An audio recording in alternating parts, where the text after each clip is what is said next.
Hello students, आज हम discuss करेंगे विकृत गंधिता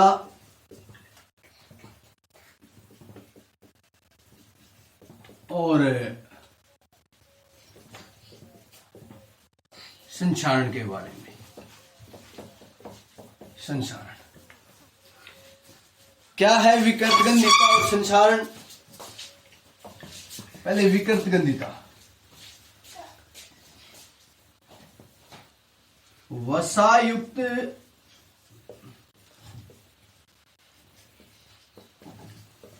खाद्य पदार्थों का वायु की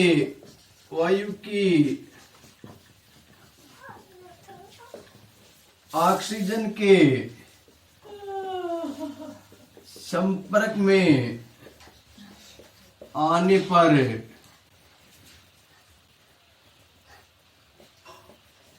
उनकी गंध व स्वाद बदल जाना ही विकृत गंधिता कहलाता है।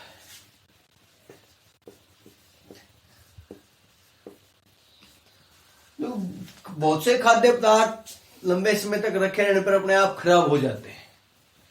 आमतौर पर तेलीय खाद्य पदार्थ जिनमें वसा होती है। कारण क्या है कि वे ऑक्सीजन के संपर्क में आ जाते हैं, उनका ऑक्सीकरण हो जाता है। इस ऑक्सीकरण होने की वजह से वो खाद्य पदार्थ खराब हो जाते हैं। तेलीय खाद्य पदार्थ ज्यादातर ऑक्सीकरण के कारण, ऑक्सीकरण के कारण खराब होते हैं तेलीय खाद्य पदार्थ। ऑक्सीजन के साथ रिएक्शन कर जाती है, क्रिया कर जाती है और वो खराब हो जाते हैं। इस प्रकार विकृत गंधिता, उनका स्वाद भी बदल जाएगा, उनका रंग भी बदल जाता है और उनकी गंध है, जो स्मेल है, वो भी बदल जाती है। तो इसको बोलते हैं विकृत गंधिता। अचार, मुरब्बे और भी बहुत से खाद्य पदार्थ कैसे बचाएं, रोकने के उपाय।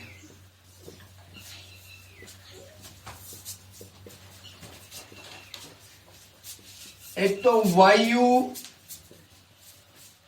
रोधक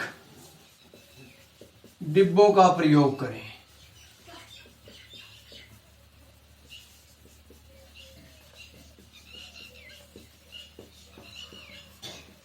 खाद्य पदार्थों को ऐसे डिब्बों में डालें जिनमें वायु कम से कम जाए। कह सकते हैं चौड़े मुंह के बजाय कम मुंह वाले, पतले मुंह वाले डिब्बे, इनका प्रयोग करें ताकि वायु कम से कम जाए।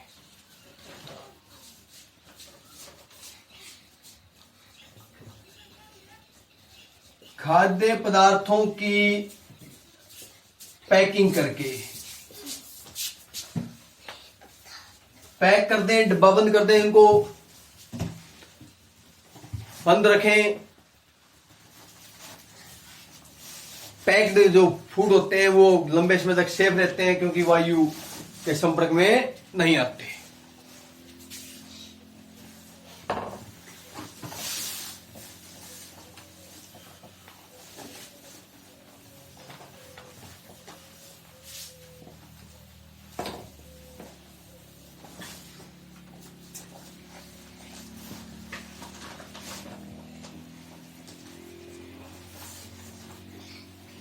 रेफ्रिजरेटर में रखकर फ्रिज में रख दे खाद्य पदार्थों को, तो फ्रिज में तापमान कम रहता है। उस तापमान पे ऑक्सीकरण रुक जाता है, ऑक्सीकरण की क्रिया नहीं होती, जिसके कारण खाद्य पदार्थ खराब हुए नहीं होते। कम तापमान पर रखें। एंटी प्रतिऑक्सीकारक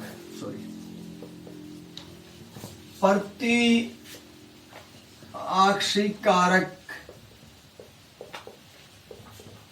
पदार्थों का प्रयोग करके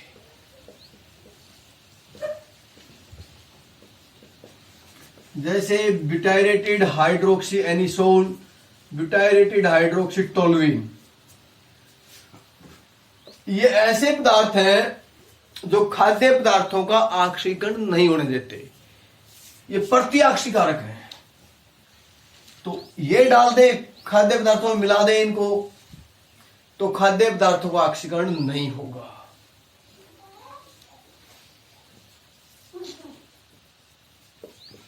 अक्रिय गैस से जैसे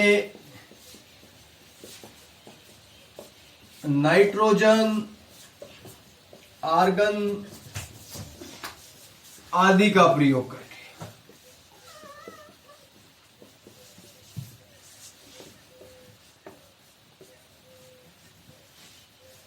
जो खाद्य पदार्थ है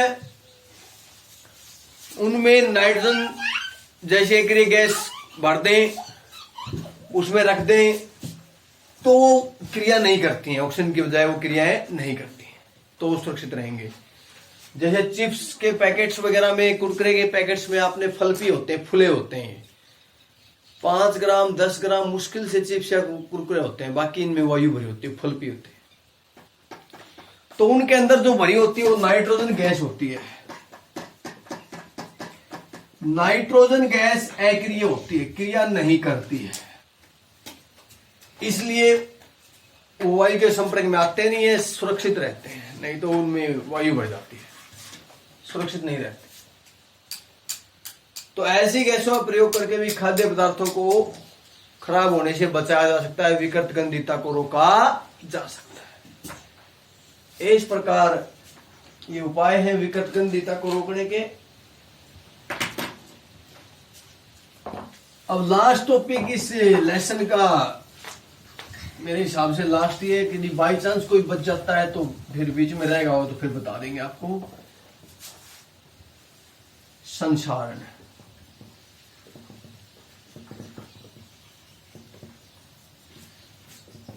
धातुओं का वायुमंडलीय कारकों जैसे कार्बन डाइऑक्साइड, वाटर वेपर, नमी, ये H2 लिखा है, नमी है ये, ऑक्सीजन, हाइड्रोजन सल्फाइड, मतलब ये वायुमंडलीय गैस हैं के संपर्क में आने पर धीरे धीरे नष्ट होना संसारण कहलाता है।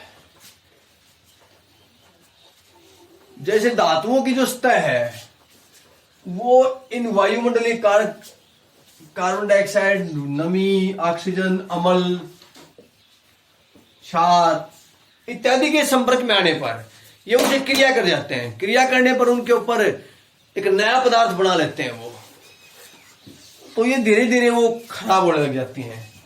बहुत सी स्थितियों में खराब भी होती है, बहुत सी स्थितियों में उनकी सुरक्षा भी होती है। तो एक नई परत बन जाती है धातुओं के ऊपर एक नए पदार्थ की क्रिया करने से, तो ये संसारण होता है। जैसे लोहे को जंग लगना,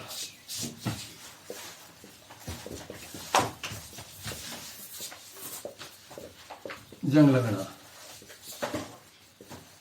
चांदी का काला पड़ना,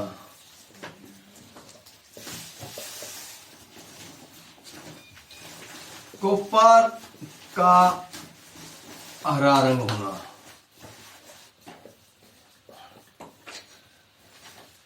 लोहे के ऊपर एक जंग की परत जम जाती है जो धीरे धीरे उसको नुकसान करती है, धीरे धीरे सारा लोहा खत्म हो जाता है।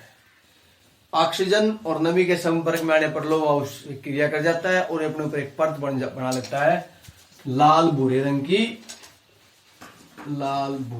की, जिसको जंग बोलते हैं। जंग, तो जंग की एक परत बन जाती है लाल भूरे रंग की, धीरे धीरे पपड़ी करके उतरती रहती है और नया लोहा उनके संपर्क में आ जाएगा, धीरे धीरे लोहा नष्ट हो जाता है। हाइड्रोजन सल्फाइड के कारण चांदी का रंग काला पड़ जाता है। इसी प्रकार कॉपर भी, कॉपर ऑक्साइड एक परत पड़ जाती है, उसके ऊपर हरा रंग हो जाता है, हरे हरे धब्बे पड़ जाते हैं। तो ये नुकसान भी करता है, कभी कभार फायदा भी करता है। जैसे एल्यूमिनियम के केस में, एल्यूमिनियम के ऊपर एल्यूमिनियम ऑक्साइड की एक परत बन जाती है, तो नीचे वाला जो एल्यूमिनियम ऊपर परत बन गई, यहां वायु है और कारक है, उनके संपर्क में आने से नीचे वाला एल्यूमिनियम बच जाता है और नीचे वाला एल्यूमिनियम सुरक्षित रहता है। एल्यूमिनियम कुछ केस में फायदा करता है, लेकिन मोस्टली ये संसार नुकसानदायक है। तो इस प्रकार ये संसार था, इसको रोकने के उपाय हम थर्ड लेसन में डीपली पढ़ेंगे। आज के लिए इतना ही। मेरे हिसाब से लेसन आपका कंप्लीट हो गया है। इसको याद करें 2 दिन में, 2 दिन का काम आगे यही दूंगा कि 2 दिन में लेसन याद ही करना है। धन्यवाद।